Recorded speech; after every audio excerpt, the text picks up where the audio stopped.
Today, let's talk about another sliding sport, L-U-G-E, luge, 雪橇. The sport of luge takes place on a flat, brakeless sled. Unlike bobsleigh and skeleton, there's no running and pushing involved in luge. As a matter of fact, it is the only sliding sport where the racer starts already being on the sled. The start of the race is crucial. Seated with both hands grabbing onto the two handles at the starting line, racers have to first rock themselves back and forth to get the luge going as fast as possible into the track. Then, they push against the ice surface with gloves that have spikes to propel the sled forward. The biggest challenge begins when the lugers reach the start of the downhill, where they begin sliding down the course feet first, flat on their backs.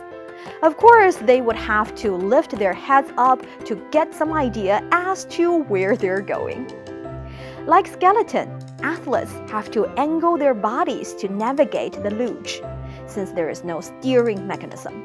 In order to steer the sled, the lugers apply pressure to one of the runners or shift their weight using their shoulders. Most of the time, control is a matter of being one with the sled and letting gravity do its thing. Luge is mainly an individual sport, but there is indeed a two-man luge event. So, are they arranged side by side or one on top of the other? In fact, it's one person lying on top of the other as they race down the icy course. The word luge is a Swiss term for a small sled, but I always feel like it sounds like a sled whooshing down an icy track, luge. As for its Chinese name, it is 雪橇. 雪, again, is snow. 橇 actually is a sled or sleigh.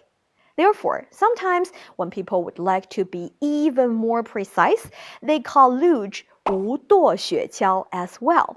无 means have no. 舵 means helm. So 无舵雪橇 is literally a snow sled with no helm, hence a luge. So take a guess.